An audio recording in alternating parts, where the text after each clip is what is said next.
Let's move on to what your real specialty is, couples and parenting trends. What are you seeing happening to families? You've been doing this for several years. What's going on?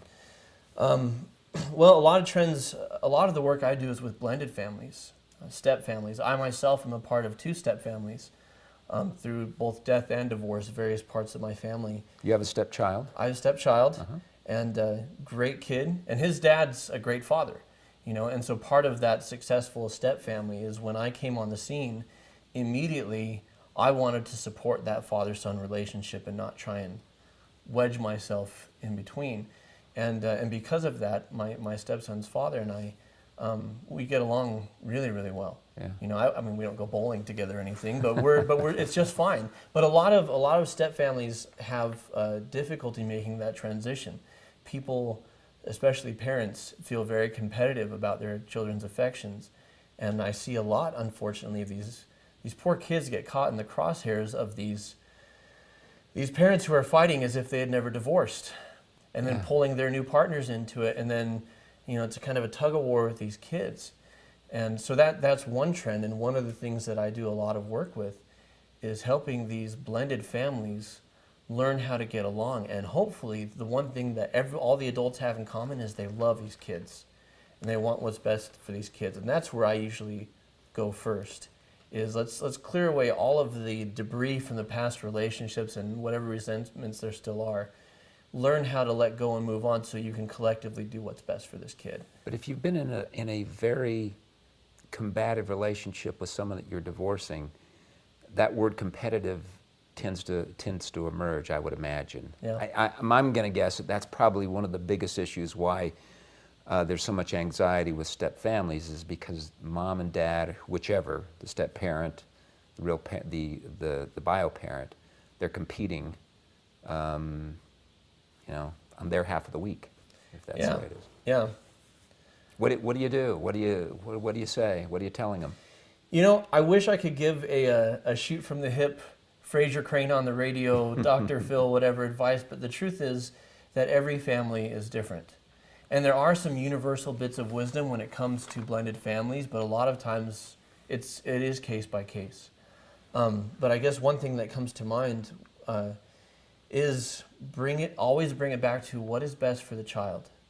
And I always counsel people, you know, your child is not your therapist. If you have an axe to grind against your ex, your child is not the person to bring that to. You don't complain to a child about their parent. You don't badmouth their parent to them, because this is their father, this is their mother, this is, you know, to you they may be a nasty ex, but to this kid this is their world. And to be very supportive of that relationship, and if you have issue with your ex, you take that to your own counselor, you take that to a trusted friend or things like that. So that's a place to start. What do you tell a woman, for example, who's the stepmother, who stepped in and now has the kids half the week with her husband?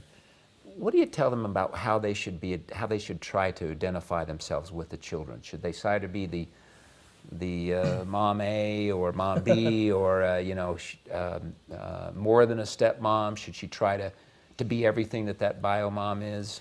You know, am I messing with my mic? Okay, I'm good. You know what's interesting about that? It depends on what the kid wants. So, for example, when I married my wife and my stepson was 3, we knew we were going to have a daughter, and that daughter was going to call me Dad, and that our other kids were going to call me Dad.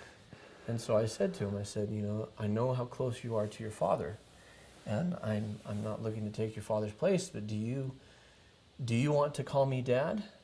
Do you want to keep calling me Jono, which is my name's Jonathan, but Jono's the nickname.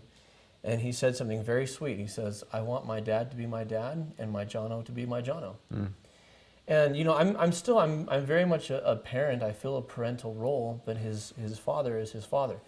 And it's different from family to family, you know. And I would always ask the kids and follow the kids' lead. You get into trouble when people are imposing on the kids what it should be. No, I am your mom. You will call me mom, or you will address me as dad, or I'm not your father. You call me stepdad. You know, these types of things. Kids are going through a hard enough time with this as it is, and to let them feel like they have a say in what they want these relationships to be helps to ease that transition for a lot of them. So there are some kids who want to call for example, their stepfather, they want to call him dad. Others don't. So there's my shoot from the hip Yeah. wisdom, is let the